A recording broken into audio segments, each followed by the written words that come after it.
Welcome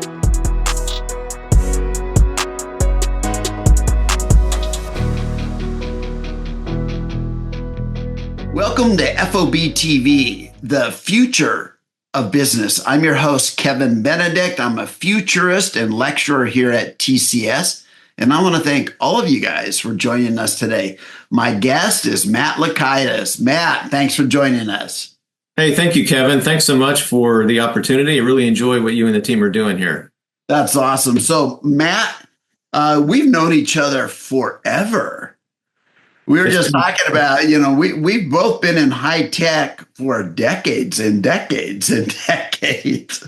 Yeah, I think you and I go back at least 25 years together. I know it. So it's just fun to, watch each other develop and take our journeys in our career and the progress we've made and watch our families grow up and all that. So that's really cool there. So, Matt, talk to me about your experience. You just left SAP. You were there for over 19 years. Dang. That'll put some wrinkles on you. Yeah, exactly. It was a long journey, but a very fun journey, very fulfilling. That's awesome. Your title was EVP and Global GM of Consumer Industries at SAP. Talk to me about what that meant. What did you cover as part of that role? Sure. So thank you. So SAP, very large organization, as you know, focused on helping customers be successful in applying technology and software to meet their business requirements. And at SAP, almost 20 years. The first 16 was in pure sales roles. So I started out in sales, and then I led our retail and consumer products business in North America. So we had a sales team focused on that, making sure customers were successful adopting our products, giving feedback to the product teams to make sure that we had the right features in those products going forward and the right approach to the market. And then for the last 4 years at SAP, I had a global role, that EVP and global role you talked about, where I led the go-to-market function, the solution management, product marketing function for 6 industries around consumer industries cluster. So it was retail, consumer products, life sciences, healthcare, agribusiness, and wholesale distribution. So all about helping those customers in those industries all around the world understand the opportunity to use technology to meet their business goals, and then helping them be successful in doing so. And our primary focus was making sure that we had the right strategy for those customers. So we ran the customer advisory councils. We also did all the go-to-market efforts. We helped collaborate on product strategy, and then we worked with the field sales teams to make sure that they were successful in helping customers meet their needs and be successful. So what did you find to do with all your spare time? Yeah, I didn't have a lot of it, but yeah, there's always time to find time in there. I'm actually a big reader, so I find time to always read as much as I can. I find that that helps me. I read a lot of business and history books about biographies, and I hope that those biographies, regardless of the era I'm reading about, help me kind of contextualize things in current situations that I'm facing. Man, you're the Energizer Bunny. So let's just talk about that. The fact that you were doing all of that and running a successful business and delivering the required performance numbers that you're going to have to do, you did that for so long. What's your secret? I mean, how do you survive and thrive in that kind of pressurized environment? Well, so first and foremost, I was very fortunate and blessed to have great people around me, a great team. So I find that everyone is in a very high pressure environment where the stakes are very high, right? And the only way you're going to get through that is you can't do that as a solo player, right? You have to build the right team. You have to have the right relationships around you to do that. And we were very fortunate in the fact that we had a great team of people to help deliver. And then the second thing is you actually have to deliver results, right? You can't survive in any kind of high pressure environment if you don't deliver the goods. So we always had to make sure that we understood what was being asked of us in the team, how that related to the corporate strategy. And then we use that to help motivate people to understand their role individually in achieving that strategy and going forward. And then I also, I've been very fortunate to do a lot of mentoring for some of our early talents over the years, which I find very rewarding. And one of the things I often talk to people about is, make sure you always leave someone with more than they expected, right? So if you're going into meeting somebody for the first time, make sure that person leaves that meeting with you knowing something that they wouldn't have known otherwise if they hadn't met you in the first place, right? So it's that philosophy of always delivering on what you're supposed to deliver, but finding a way to deliver more than that.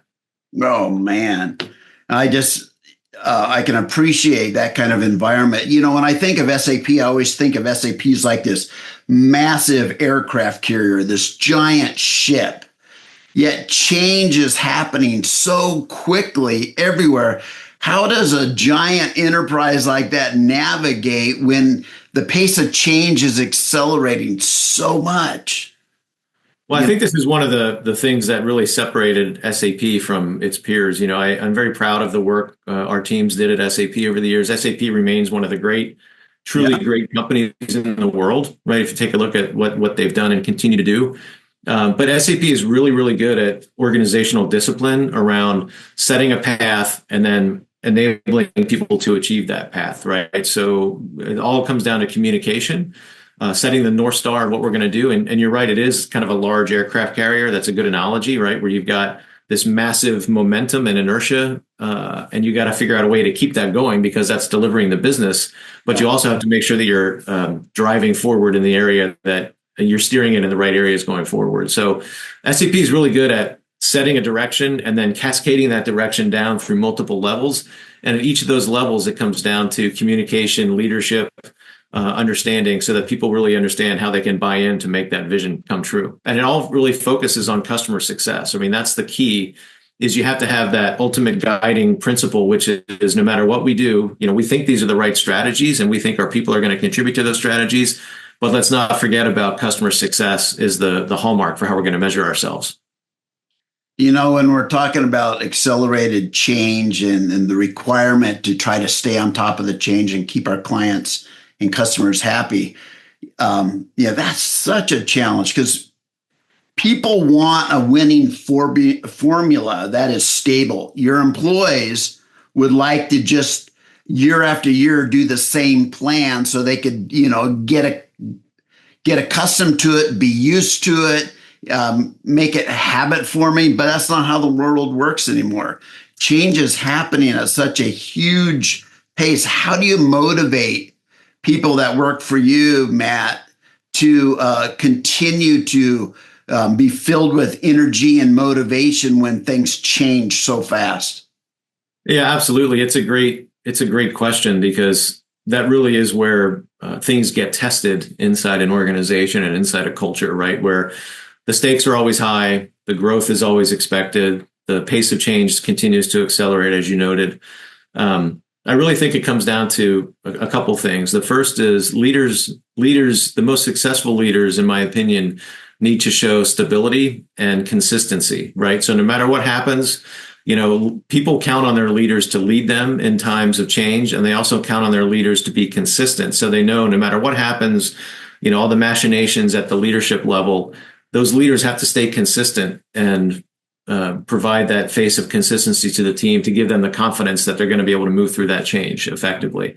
A lot of people get tripped up in that because, it's very easy to get emotionally tagged and follow these paths down because there's so much going on at the leadership level. A lot of people don't see that.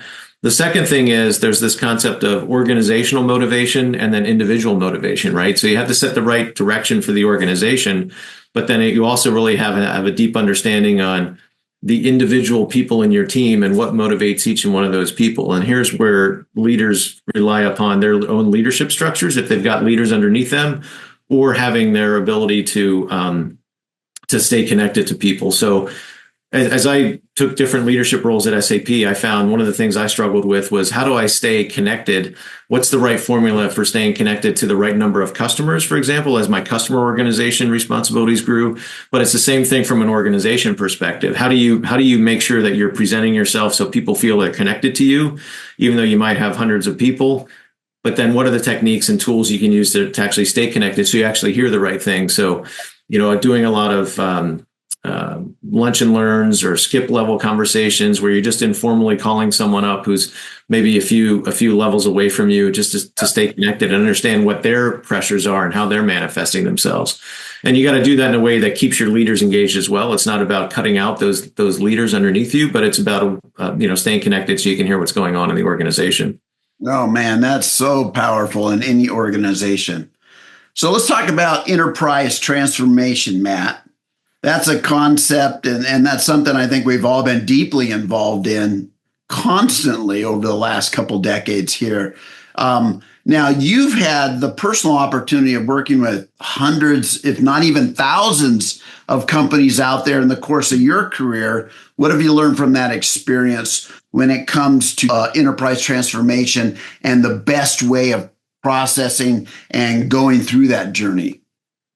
Yeah, I mean, that's one of the things that I found most satisfying about my career has been the opportunity to work with so many amazing companies and amazing people in those companies across, all over the world, different industries, different regions. I think the most important thing, it's probably not going to surprise you, but it comes down to people, right? A long time ago, a person I worked with that I respect greatly said projects run on people.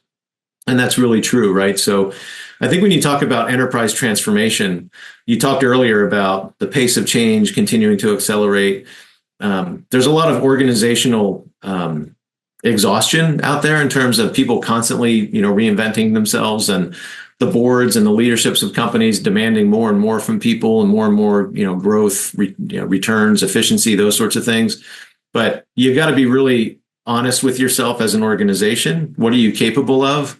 I think one of the most important questions to ask is, why are you doing a transformation? And what does that transformation mean to you, right? There's no shortage of opportunities within the portfolio and remit of a company in terms of things they could do. Any type of transformation, whether it's a technology transformation or a business transformation, takes resources away from some other lever of the company, right? So how are you making those trade-offs? Are those trade-offs going to be controversial? Do people buy into those? So much goes into setting up the transformation. There's a lot of work that has to be done to set that up correctly. So before you even get to people management or change management, is it set up correctly? And do you have the right foundation to move forward on those sorts of things? So that's a big, thick topic. So there's a lot to get into there, but it's all about understanding what you're doing and what that means for your organization. So I've had the opportunity to work with a lot of companies in the area of innovation over the years. And it's so interesting to me that large companies often struggle with brand new innovation. And one of the decisions they're always asking themselves is, can we do this in-house? Because it's kind of a whole new business model. It's a different compensation plan and model. It's a different way of treating our customers because of the business model change. And sometimes it seems like the only way to make progress is either go buy a startup that already does this, because it's so difficult to change your people to be able to consider and give these new models a fair shake. So when can innovation be done internally, and when does it require a whole new team to make that happen? Yeah, that's another great question. So again, this depends. The answer depends on the organization itself, right, and the culture. I think a lot of times when you and I were working together down in Silicon Valley, 25 plus years ago, Cisco was the big company that kept acquiring companies, right? So they fueled their growth by acquiring companies. And I think John Chambers at the time, used to say that one of our core competencies is making acquisitions, digesting acquisitions really well.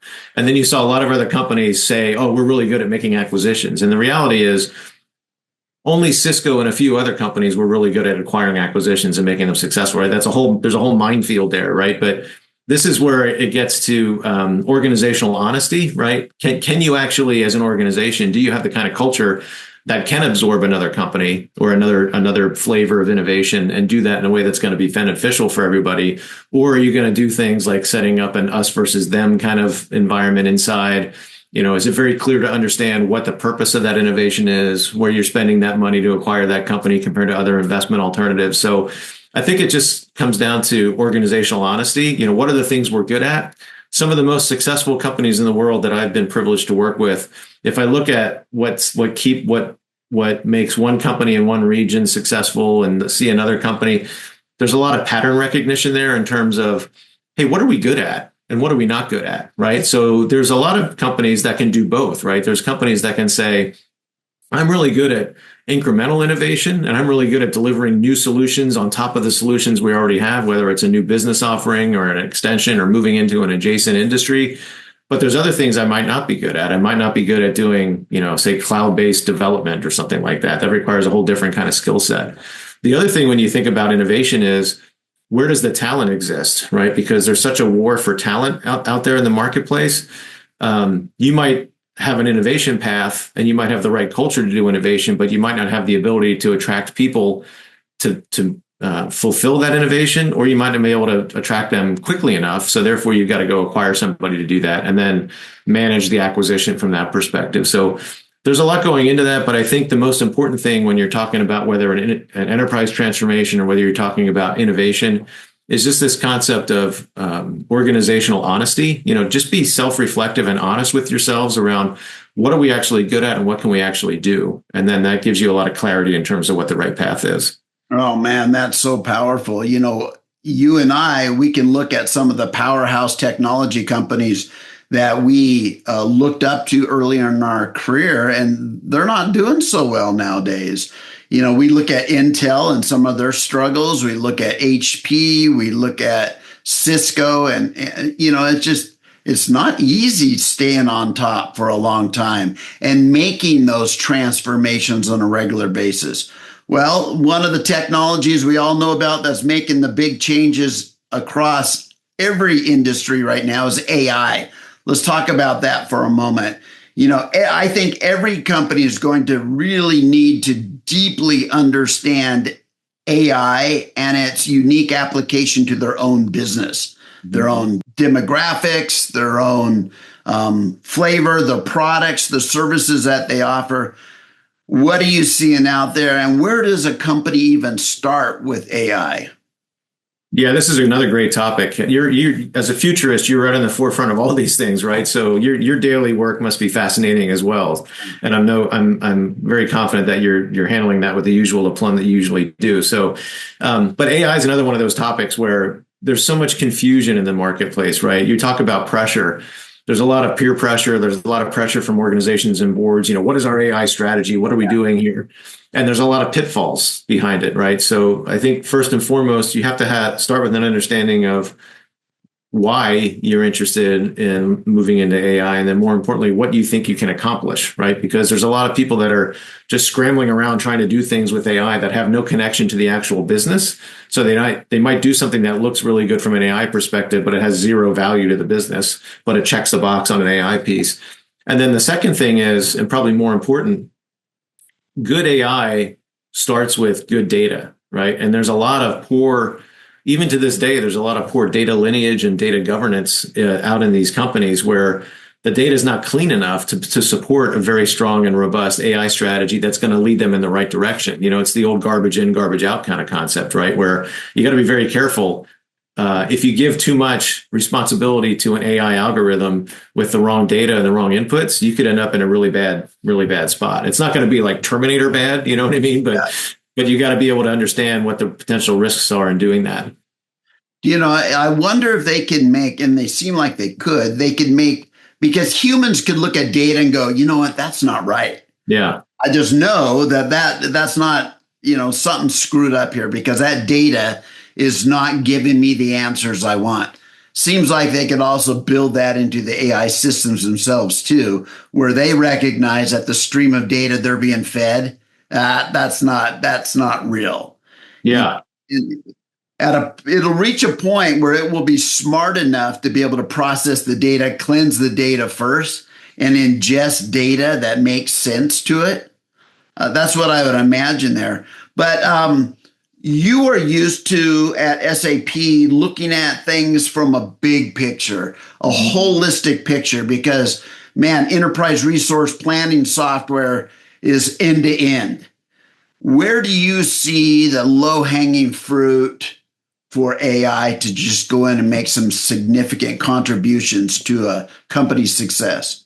Yeah, there's a lot of great applications that both SAP itself and some of our partner companies that we worked with, there's a lot of great applications that are already delivering a lot of value in the AI world. And specifically, it's the situations where AI is used on a well-defined problem with a very large data set that has a lot of complexity to it, right? So if you take a look at some of the work that's been done in the consumer products world, there's a lot of volume on the promotion management side between a consumer products company and the retailer, right? Huge amounts of data. Retail and CP have some of the largest data sets in the world with the number of transactions and the signals you can get to an AI perspective to be able to give you some intelligence there to be able to do that. But the most effective way of doing that is where AI is used as a tool and a side by side with the human to do a lot of the calculations in the background, a lot of things that hadn't been possible before. And they're still giving the opportunity for the human to kind of sense that and do that as well. And then the AI learns from that interaction, right, with the human, right? So it used to be, 30, I'm not a robotics expert, but, 30, 40 years ago, it used to be the most difficult task for a robot to do was actually screwing a screw into a threaded thing because they had no sense of whether they're going to strip the threads or not, right? So there's a similar paradigm in the AI world around data, right? Is this the right data or am I just kind of over stripping the threads on the data perspective, right? So I think we're seeing a lot of success in the past where AI is used on a very well-defined problem, high volume, high complexity, high scale, and then it can do very, very powerful things. And then the humans learn from that, and the AI learns from the humans as well. One of the fun areas that we're, watching very carefully here in the future of business team at TCS is this notion of autonomous operation, where where there's a known best practice set of algorithms and formulas and KPIs that define a particular area of your business. And the question is, can that be operated autonomously by a decision-making digital assistant powered by AI? Is that going to be something where without getting tired, without needing to be fed, without taking vacations, you have this system that knows how to run your business autonomously without humans? Do you think that will ever happen? And if so, what's it going to take? I think it's interesting to debate whether it's going to happen to the entire business itself, right? But there's pockets of business that are actually being done that way already, right? So I talked about some of the processes in the consumer world. There's also kind of at a horizontal perspective, there's a lot of work being done in the implementation side of the house where SAP and SAP's implementation partners are using AI to do a lot of the heavy lifting around implementation projects, right? Documentation, testing, those sorts of things, right? So those are the kind of things that AI naturally lends itself towards, and there's already things being done. So I think you're seeing kind of a mosaic of different processes, different parts of businesses that lend themselves to AI. And then it'll be curious to see if somebody can design a business or an ecosystem that can stitch all those together to create an AI run company. Well, I know I have this slide in my presentation, which shows basically a robot at the assembly line level. And that robot has a robot boss that oversees an assembly line. And then there's a supervisor above that, looks at the factory level.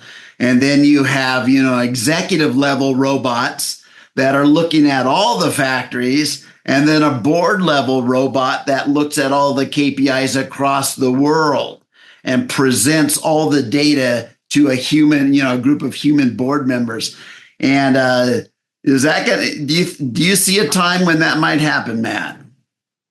I think that's possible. Yeah, I mean, I think there's things that are like that are going to happen. I mean, what's interesting is humans get inspired by stories and inspired by things they see, right? So this is not necessarily an AI example, but if you just take a look at the SpaceX boosters landing by themselves, right? I mean, it's just unbelievable, the sense and respond and the ability to navigate those things. You take somebody like, Isaac Newton, if you put Isaac Newton on the ground watching one of those things, what would he think, right? It's just amazing to see the leaps that are going on there, right? So, yeah, there's a lot of potential for that to happen. Wow. On that notion, we lose perspective on how many rockets are going up on like a weekly, monthly basis now. And there are dozens and dozens of rockets around the world going up on It's a amazing. basis now. Yeah. Wow. And We used to wait, 6 months for a space shuttle launch, right? Whenever that was. yeah. That's amazing. So let's put on our futurist hats, Matt. How do you see the act of running a large enterprise, that act, that talent, that discipline, how do you see that changing over the next 10 years with the advent and the innovation coming out of AI, machine learning, robots, autonomous operations, everything we've talked about here? With all this on the table now, how's it, what's going to change for leaders? I think you're going to see a continued separation between the companies that are winning and doing well in the market and those that are struggling to keep up, and specifically around leveraging AI for proactive transformation versus reactive transformation, right? Going back to the transformation topic, they kind of all weave together, right? If you take a look at a successful business using AI in the future, is that a company that's doing that from a position of strength and power, and they're using AI to further separate themselves from the competition? Or is it one of the lesser known competitors that's struggling to keep up and they're desperately trying to figure out what's going on? I used to talk about this concept called the execution gap, which is around these companies seeing, back in the day, Amazon. Well, why can't we do that? Well, it's a whole separate thing, right? So there's all kinds of cultural and organizational inertia there. But I think you're going to see this concept of separation between the successful companies and the ones that are struggling to keep up very, very much accelerate. So much like the pace of change is accelerating, you're going to see that separation accelerate. And people are going to be using AI to do that. And the right leaders in those organizations know the value of using AI as that kind of like the companion, if you've seen Interstellar, like the TARS type companion, right? Where that person, that robot's right beside you, giving you that input. You have this dialogue and healthy relationship with it, and it helps you takes you to new levels. Crazy. And one of the other trends we're watching is this brain to machine interfaces, and brain. The next level is just brain to brain interfaces. But the opportunity for your brain to call out a memory from a database and have that memory, put back into your brain is already out there. It's not something that we're exploring. Someday it's going to be made. I've been watching demos of that kind of stuff in the early days, but still it's happening already. Crazy stuff out there where your memory is not necessarily just what you have in your own brain, but the ability to access all the world's global knowledge, the accumulated knowledge from all of human history, and having that being able to simply be called to from your own brain. They're already testing those kinds of things. It's crazy. Matt, like the Matrix, right? The plug-in with the Matrix there, right? I know it's not far off. Matt, thanks for joining us. Thanks for having me, Kevin. Great to be reconnected with you. Thanks for all you do.